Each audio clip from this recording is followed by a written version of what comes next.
In the stifling July heat of Fairview, John Harper stepped off a taxi and stood before his modest two-story home in the historically black neighborhood of Cedar Grove. At 38, his weathered face bore the scars of Afghanistan's deserts and the jungles of covert wars. A retired Special Forces legend, known as the Shadow Weaver for training America's deadliest operatives, John wanted nothing more than to be a husband to his wife, Sarah, and a father to their 6-month-old daughter, Lily. The American flag on the porch hung limp, a quiet symbol of the home he'd fought for. Sarah, a 36-year-old physician, greeted him at the door, radiant in a blue sundress, holding Lily, who gurgled as if she knew her father. Sarah worked at a community clinic, serving Fairview's poorest, and over dinner, she spoke of the town's changes. Prosperity had grown unevenly, and racial tension simmered. The police, armed with military surplus, patrolled minority neighborhoods aggressively. "I see the bruises at the clinic," Sarah said, her voice low. "Young men with broken ribs, concussions. They say they fell during arrests. I document it, but nothing changes." John noticed the shifts himself. Police cruisers tailed him. White neighbors avoided him. 3 officers confronted him at Fairview Market, claiming suspicious activity. Handcuffs bit into his wrists until they saw his military ID. Apologies followed, but the incident left a bitter taste. Sarah wasn't surprised. "That's Fairview," she said. "You got lucky because of your credentials. Most don't." Weeks later, at a community barbecue, John met Police Chief Robert Kane, a 55-year-old with a politician's smile, running for mayor on a law and order platform. His son, Detective Michael Kane, eyed John with suspicion. "Heard you're a war hero," the chief said, his grip too tight. "We could use men like you." Michael's handshake was curt, his words laced with a challenge. "Hope civilian life's treating you okay." Sarah's activism, speaking out against police harassment at city council meetings, had made her a target. The Kanes didn't like being challenged, especially by a black woman. Trouble escalated. The clinic was vandalized with racial slurs. Security cameras malfunctioned. An anonymous call warned Sarah to know her place. John installed a home security system and taught Sarah self-defense, though she resisted. "I won't live in fear," she insisted. But John, who'd seen authoritarian tactics abroad, felt a storm brewing. 3 months after his return, John drove to nearby Riverdale for a job interview with Titan Security Solutions.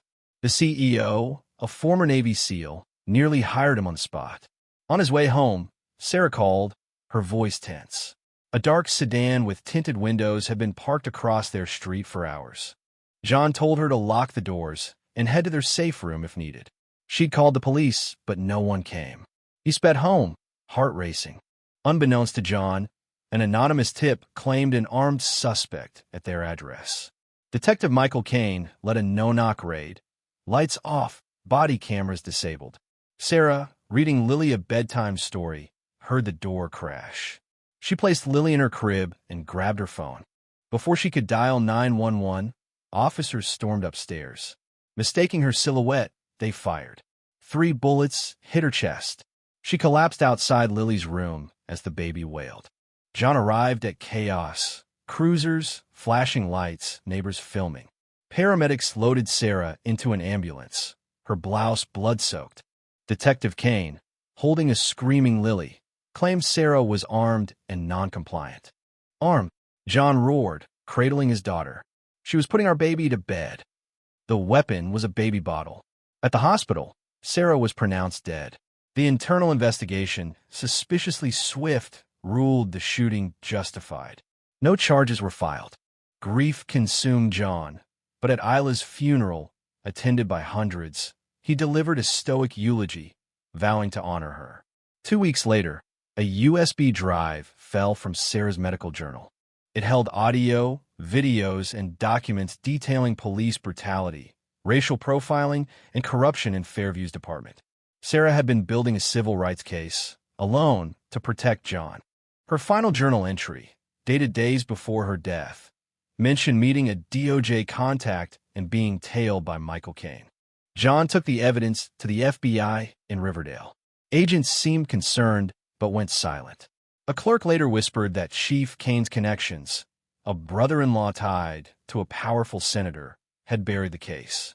The system had failed Sarah, and now it shielded her killers. In the nursery, rocking Lily, John's grief hardened into resolve. If the system wouldn't deliver justice, he would.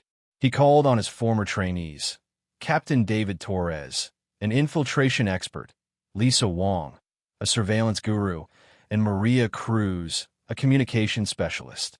They set up in an abandoned warehouse, treating the mission like a military operation. Their first break came when Torres caught Michael Kane tampering with evidence, including a planted gun logged after Sarah's death. Wong's surveillance exposed Kane's protection racket with drug dealers. The community rallied, slipping John tips about police abuses. But the Kanes fought back. The media smeared John as a PTSD-riddled veteran.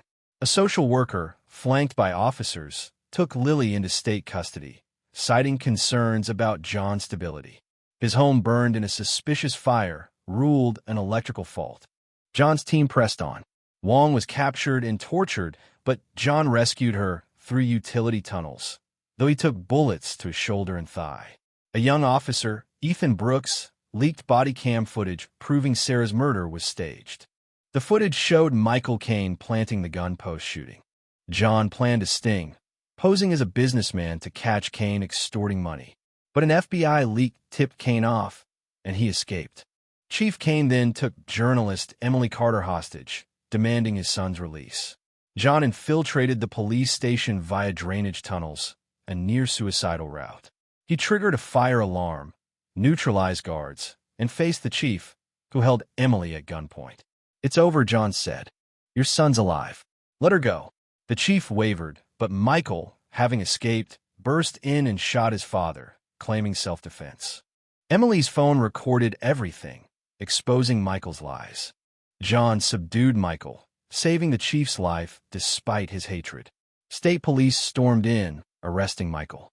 The station burned, rigged by Chief Kane to destroy evidence, but John's digital backup survived.